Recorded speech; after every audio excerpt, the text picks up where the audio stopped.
¿Cómo que no se escucha? No estoy diciendo nada. Buenos días. Freddy. Buenos días. Ahora sí. Buenos días, profe. Buenos días, buenos días. Buenos días. Es que Freddy dice que no escuchaba nada y que yo no he dicho nada. Y ahí la señorita Araceli con ese gran cucurumbé en la cabeza, ¿qué le pasa? ¿Ah? Vengo saliendo del baño, profe. Cuidado, se te cae la toalla, ¿eh? Cuidado, te expones ahí, ni quiera Dios. Ya me vestí. Ah, pero como usted dice que acaba de salir del baño. Ok. Y ustedes no han entrado, no han logrado.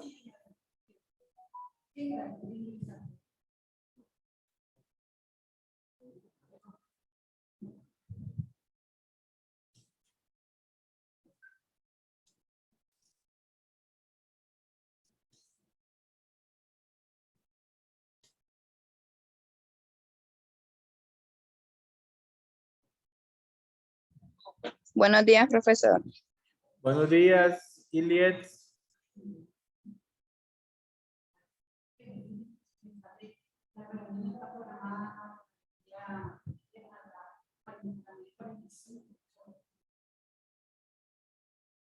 ¿Qué pasó? ¿Por qué no puede? ¿Mm? ¿Pero por qué si ya hay gente conectada? Es que el link está en el WhatsApp, profe. Yo lo estaba intentando abrir por el link del WhatsApp, pero ese es del 23 de enero. Está mal esto. Miren, muchachos, el link está en la página. Vayan a la página. En la página está. Lester.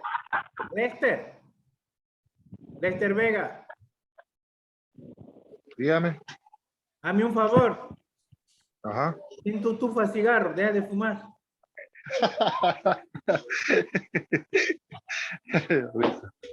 Michael Garay va a entrar. Bueno. ¿Y qué pasó ahí con los demás? Anderson Jacob y Michael Garay. ¿Qué pasó con esas cámaras? Y Anderson, ¿ahora dónde vas, Anderson? Todos los días que hay clase, Anderson anda en las calles, Anderson. ¿Ah? ¿Dónde vas, Anderson? Contame. Toca viajar. ¿A dónde vas? Diga. Ahí te van a robar el celular. ¿A dónde que estás? ¿Dónde vas? Ya me conoce. Bueno. Buenos días, Michael Garay. Buenos días, profe. Bueno. Teníamos problemas para entrar. Bueno, pero ya está aquí, gracias a Dios. Vamos a esperar. Buenos días, Yesenia López. Buenos días, profesor. Muchachos, como yo estoy en la universidad, estoy con la computadora de la universidad, ¿cómo salgo yo ahí en sus computadoras? ¿Cómo aparezco yo? Porque esa computadora no está registrada a mi nombre. ¿Cómo salgo? Manuel Martínez Tavares. Ya. No es Martín, es Martins. O estilo Martins. Ese es un apellido portugués. Manuel Martins. Martins Tavares.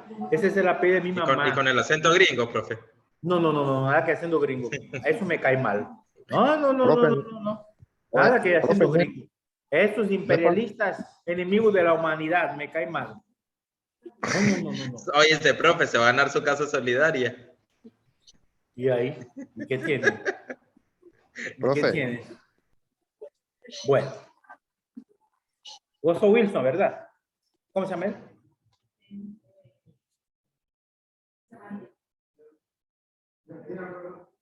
Nada, no lo he logrado. Bueno. Hola, Luis Quinto, ¿cómo estáis? Muy bien, profe. Buenos días. Elizabeth, ya. Buenos días, ¿cómo te ha ido?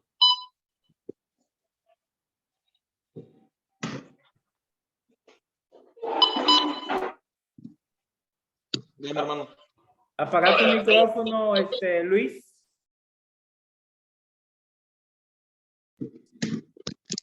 Bueno, Buenos días, profesor. Buenos días, compañero. buenos días, Elizabeth. José Buenos Ríos va a días. estar. La Araceli Castillo parece la reina del cucurumbé, con esa chuza de la cabeza. Parece la reina del cucurumbé. ¿Sabes qué es el cucurumbé? La Celia Cruz. No, ¿qué es eso? Bueno, el domingo pasado yo te dije que llegaras y no llegaste. Estaba en Mentira, laboratorio, profe. ¿Cómo digo, Araceli? Estaba en el laboratorio. Sí, pero era después de la clase, a la hora del receso. Bueno, vamos a comenzar entonces. Baje un poco los sonidos para que no haya interferencia. ¿Ustedes oyeron? Bueno, entonces, el día... Paola, ¿cómo estás, Paola? Buenos días, profe. Bien, ¿y usted? No te había saludado. Muy bien. A todo el mundo yo saludo de manera individual. Me gusta personalizar. Hola, Alejandro Wilson. ¿Cómo estás? Buenos días, profesor. ¿Y qué has hecho a la Elizabeth? ¿Qué se ha hecho? ¿No sabes de ella? Ya está en línea ahí. Ah, bueno. Ok, pues. Está bien. Ok. Vamos entonces a comenzar. Hoy voy a compartir un documento. Ya vamos a verlo. Por acá tengo. Creo que este es. Ok. Mire, hoy vamos a hablar de lo que es la recolección de datos. Ya miramos el diseño metodológico, cómo se implementa, qué partes tiene el diseño, pero ahora vamos a hablar cómo se hace la recolección de datos. Este tema es para hoy y la próxima sesión que va a ser presencial, ¿verdad? Pero antes de hablar cómo recolecto la información de mi trabajo, yo tengo que validar lo que voy a recolectar. Entonces vamos a hablar de lo que es la validez externa. ¿Qué cosa es la validez externa? ¿Cómo se hace para después llegar a lo que es la recolección de datos? ¿Qué dice ahí, Paola? ¿Qué dice, Paola?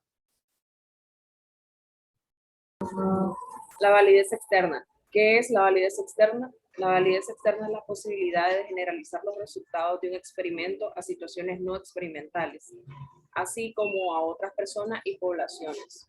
¿Qué tú puedes explicar de eso, Paola? ¿Cómo interpretas esto? ¿Qué entiendes?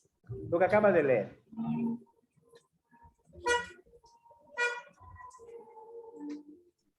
¿Otra persona que quiere colaborar? Profesor, yo lo entiendo que es como cuando hacemos las encuestas y nos dan resultados, porque hacemos de modo experimental, que qué resultado nos va a arrojar lo que estamos planteando. Por ejemplo, las encuestas, qué número de personas contestaron una X o Y pregunta, que cuántos coincide, el grado de conocimiento de lo que queremos puntualizar, porque dice, así como a otras personas y población, nos enfocamos en un determinado sector, pero pertenecen a la población, que son las personas. Muy bien, Elizabeth. Ahí es.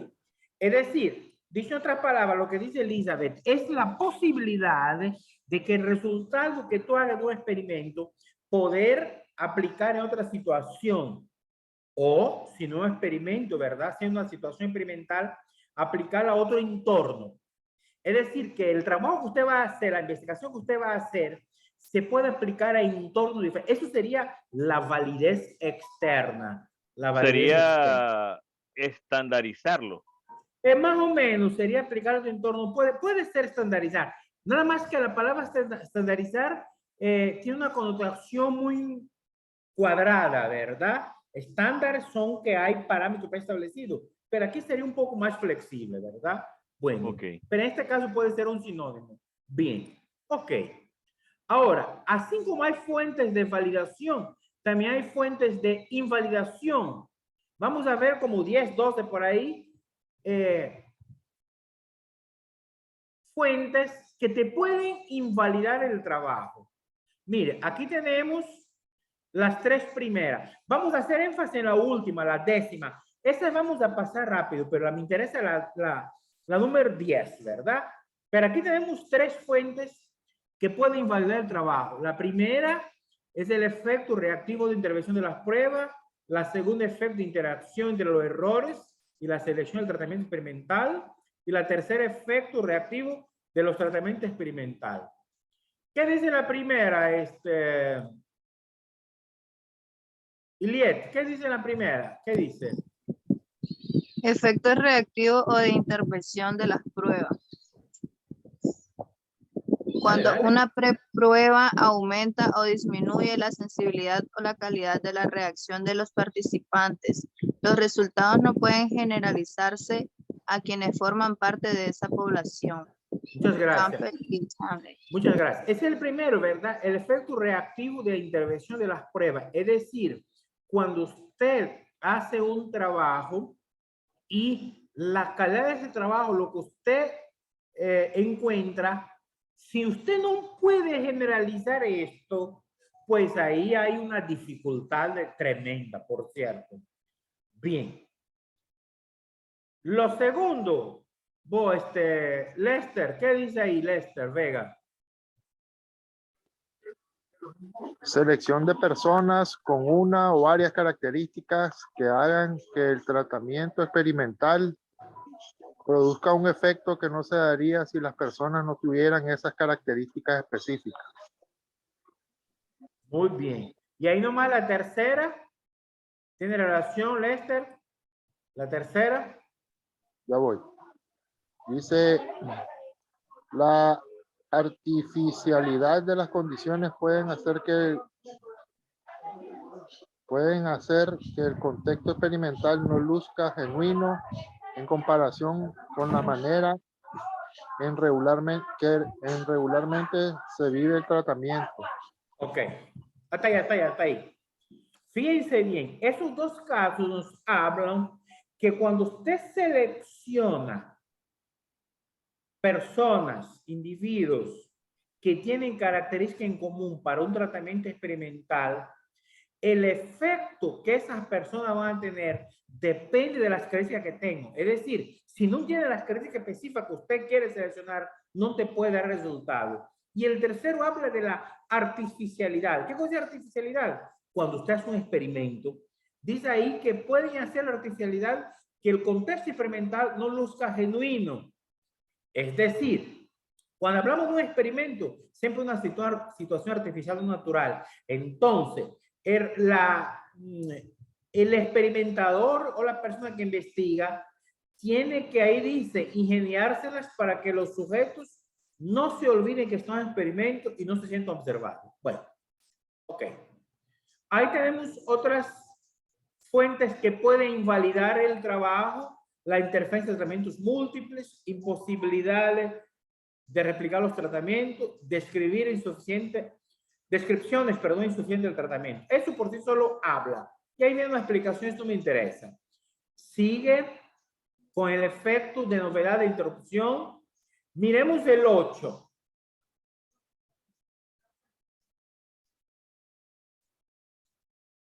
Ahí.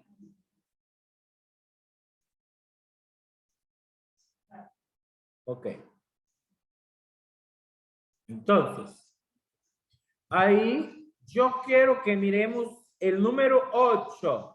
Y ese número 8 lo va a leer la Araceli Castillo. ¿Qué dice Araceli? El experimentador Ujú.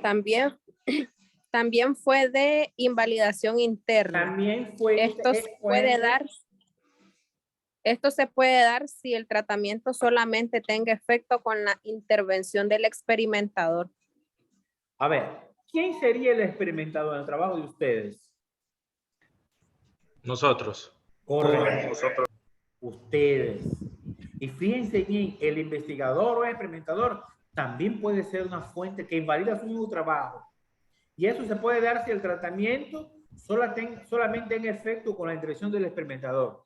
Dicho en otras palabras, si usted hace una investigación y esa investigación solamente es válida, aceptada, si siempre la vuelve a hacer usted, pues ahí hay alguna fuente que no está correcta.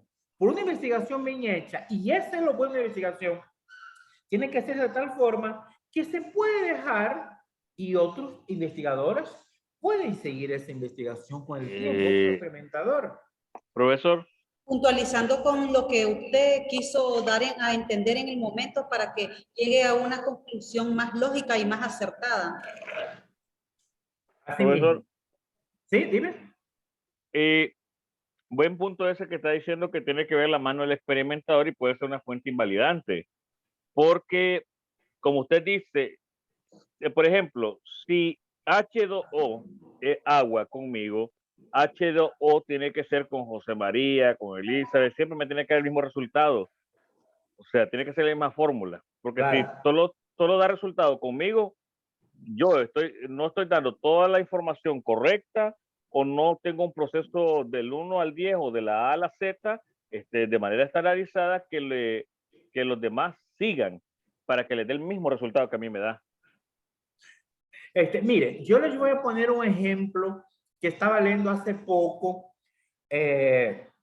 Leí pues en los periódicos, un periódico español, hice una investigación sobre el cerebro de los gatos y llegaron a la conclusión que el gato es un animal que desde que fue domesticado, porque pues era un animal salvaje, ¿verdad? Pero desde que él fue domesticado, hace más de 10.000 años, hay una investigación que arroja que su cerebro disminuyó de tamaño, que tenía un cerebro más desarrollado y más bien con la domesticación del gato, ese cerebro se ha reducido. Este estudio fue hecho ahora en el año 2021, pero ese estudio lo comenzó un científico en el año 1950-60, por ahí, los años 50-60. Él llegó a unas conclusiones que en aquel momento fueron bastante reveladoras y ese trabajo quedó ahí. Pero ahora vinieron otros investigadores de la Universidad de Cambridge y lo tomaron y llegaron a otras conclusiones. Es decir, no comenzaron de cero, sino que ya tenían esa investigación hecha por otra persona. ¿Se acuerdan que yo les decía al inicio de este curso que una buena investigación es aquella que te genera más interrogantes para que otros sigan investigando? Entonces, este señor hablar de los gatos, pues en él quedaron ahí algunas interrogantes que ahora fueron retomadas por otra persona. El que inició ya hace rato que murió, pero otra persona. Es decir, que de eso se trata, que el experimentador deja su sello ahí, pero para que otro pueda seguir ese trabajo. Ahora, ya existe un primer interrogante para que siga con la investigación y de nuevos aportes, con más conclusión, con más exactitud. Y también, ¿sí? Más que todo, profesor, hay una facilidad de información. Y tiene que ver con una cosa también que se llama, ¿saben qué? Derecho de autor. Aquí hay que respetar el derecho de autor, que ese es un tema que vamos a ver al final. Si tiempo nos da, ¿verdad? Vamos a ver la parte ética de la investigación y los aspectos éticos, pero eso se nos da el tiempo. Bien. Acuérdese que está esa ley, que incluso es penado y se respeta el derecho de autor. Eso, es delito, plagio. Sí, buen punto. Algo adicional. Como usted dice, investigaciones que generan más cuestionamientos son investigaciones bien importantes. Pero al investigar objetivamente los gatos también me viene la cuestión, hay gente que se dedica a la crianza de conejos de manera doméstica. Y usted va a ver un conejo con comportamiento de un perro que lo va a dejar, se va al portón, o cuando usted llega a la casa lo sale a saludar, o le va a pedir comida como que fueron, o sea, debe haber un efecto similar en este tipo de animales, presumo. No, lo que pasa es que acuérdense que en este caso, pues los animales todo el animal reacciona por instinto. Entonces ahí se llama, lo que tú estás diciendo se llama conducta aprendida, observada. Pero eso no se puede analizar, porque Wilson creo que fue el que habló, porque eso es un caso aislado, concreto. ¿Me explico? Esa conducta no sería para todos los conejos. Sí, cuando es una conducta que se pueda generalizar a todos, ahí sí podemos hablar de una investigación. ¿Me explico? Bien. Miremos de la fuente 10, muchachos. Ahí está separada. Dice, ¿cuál es? ¿Medición de qué cosa?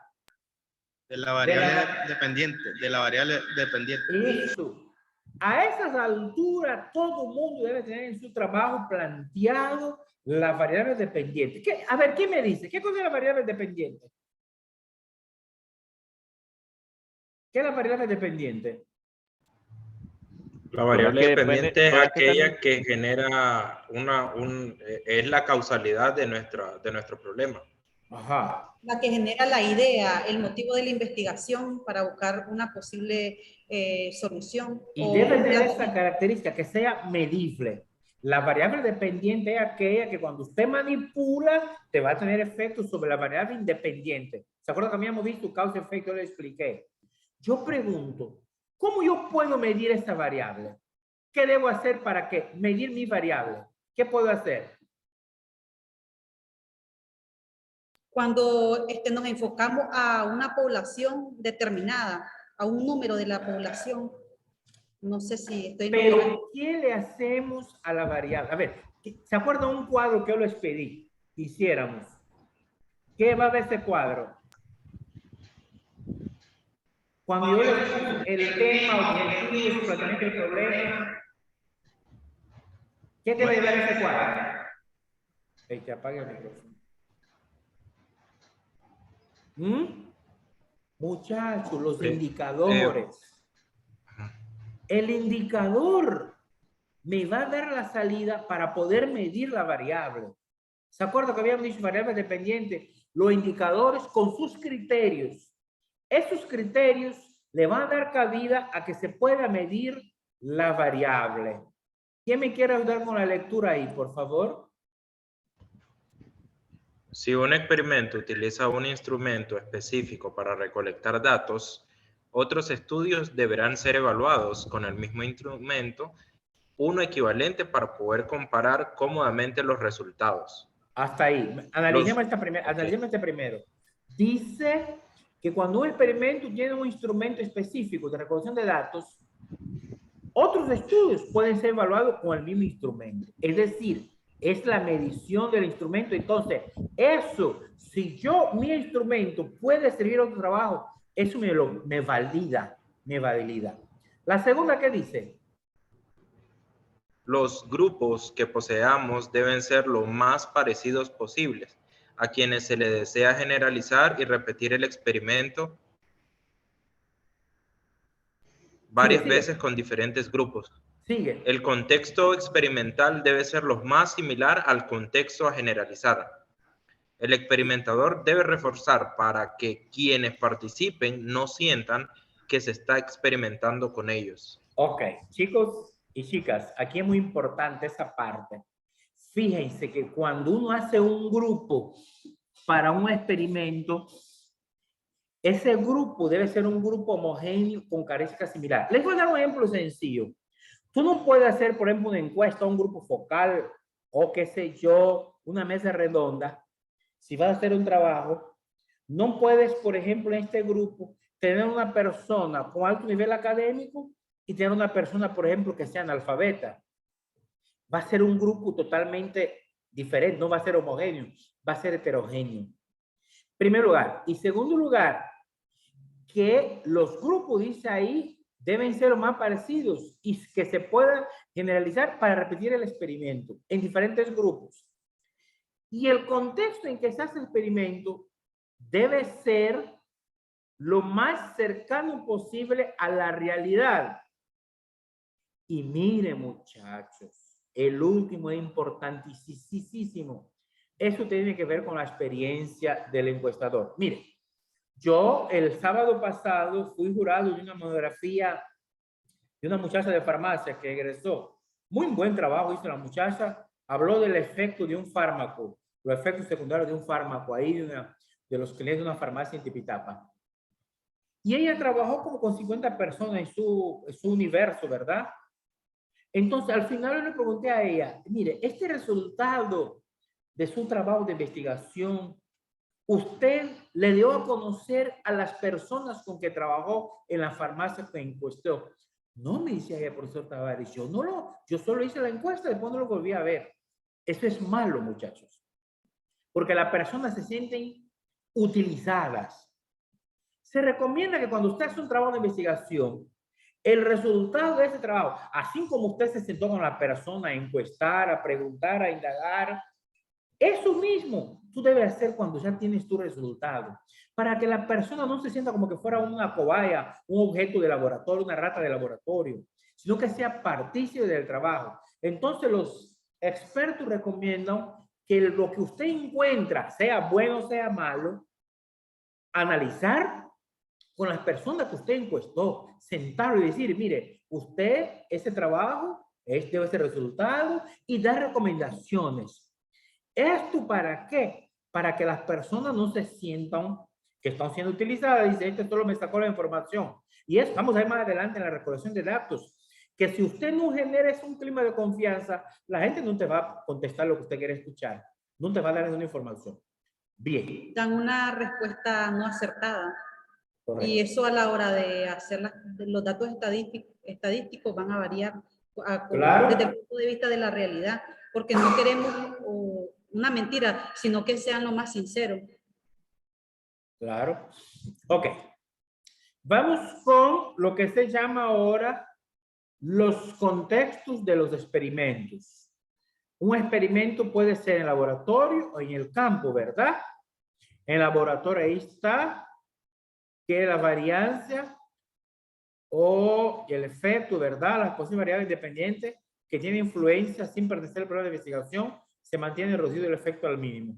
En el campo, efectuar una situación realista en la que uno más variables independientes son manipuladas por el experimentador en condiciones cuidadosamente controladas.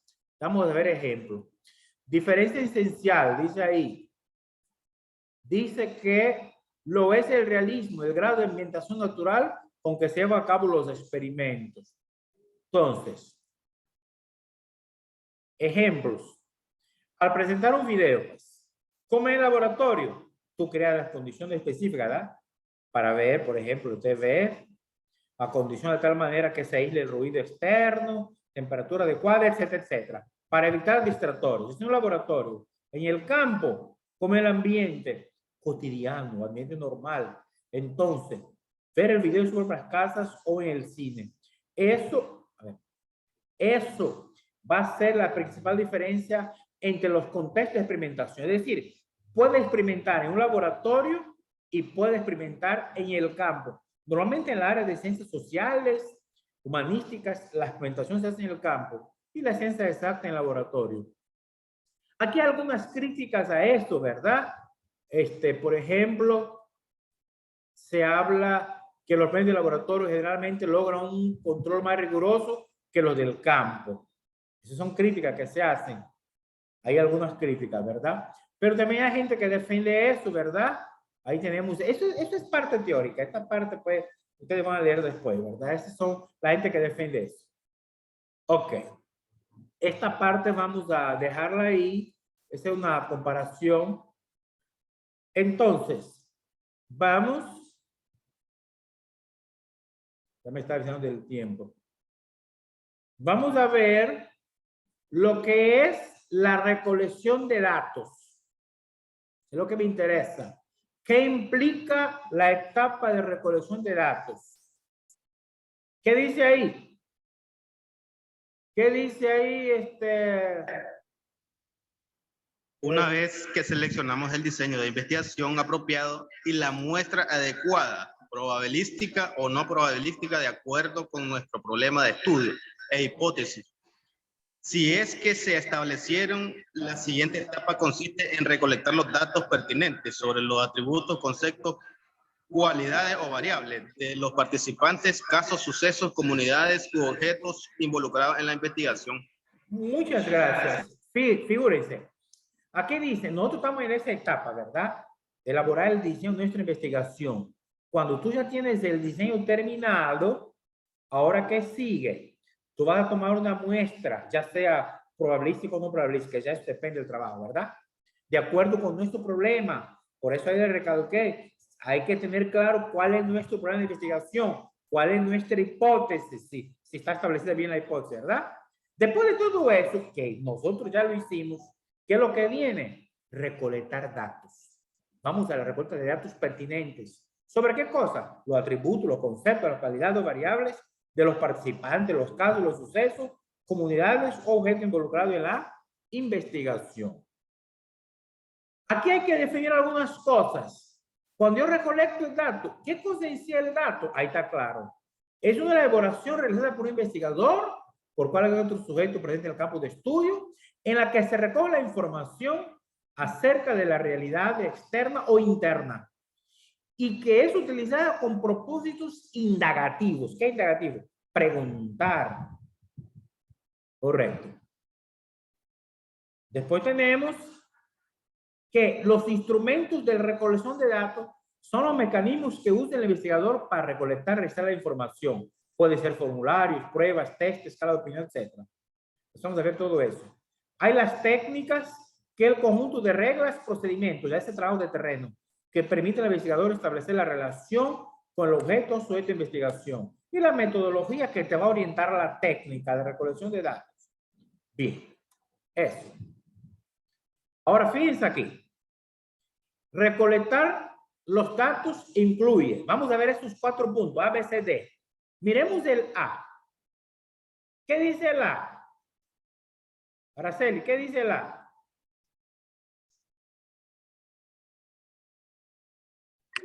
Es decir, los datos van a ser proporcionados por personas. Arriba, ¿qué dice? Primero lee arriba, ¿qué dice? ¿Cuáles son las fuentes de donde vamos a obtener los datos? Es decir, los datos van a ser proporcionados por personas. Se producirán de observaciones o encuentran en documentos, archivos, bases de datos, etcétera. Es decir, cuando vas a recolectar los datos, lo primero que vas a ver, ¿cuál va a ser tu fuente? ¿Dónde vas a poner esos datos? Ese dato usted va a ver, te va a proponer una persona, o vas a observar un hecho, o vas a leer, por ejemplo, los muchachos de farmacia, mucho investigan, o medicina, mucho documento, historial clínico, ¿va? Van a ver la historial clínico, ¿verdad? Vas a buscar un archivo, una base de datos. Primero ubicar cuál va a ser tu fuente, ¿no? Si es una persona, si vas a observar algo, un documento, etc. El punto B, ¿qué dice? Está por aquí el chaparro, no lo miro conectado. Freddy, ¿qué dice el punto B? Sí, profesor. ¿Qué dice el B? ¿En dónde se localizan tales fuentes? Regularmente en la muestra seleccionada, pero indispensablemente definir con precisión. Indispensable. Es decir, ahí tú ya ubicaste las fuentes, ¿verdad? Pero ¿dónde las vas a localizar? Físicamente. Eso es importante saber. Paola, ¿qué dice el punto C?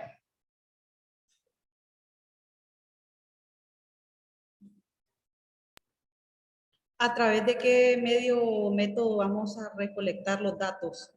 Esta fase implica elegir uno o varios métodos o medios y definir los procedimientos que utilizaremos en la recolección de datos.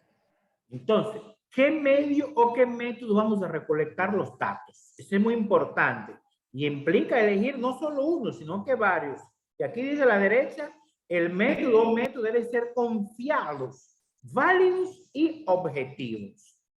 Y lo último, el D, nos habla que esos datos, una vez recolectados, ¿de qué forma yo voy a prepararlos para su análisis? ¿Qué voy a hacer con esos datos para poder responder a mi planteamiento del problema? Es decir, ¿para qué? ¿Cómo voy a procesar estos datos? ¿Verdad? Eso es muy importante. Ok.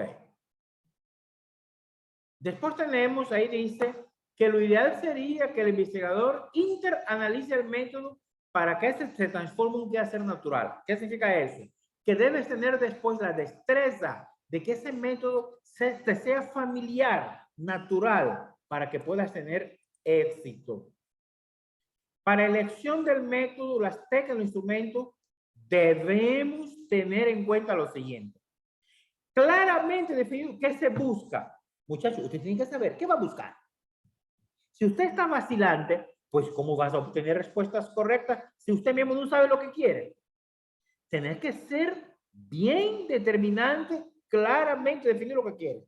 Después ser creativo en el diseño. Más adelante vamos a ver cómo se hace esa creatividad y cómo lo buscamos, ¿verdad? Lo otro, ¿cuáles van a ser esas fuentes de información? Las fuentes de información son dos. Las primarias, cuando se obtiene información por contacto directo con el sujeto de estudio.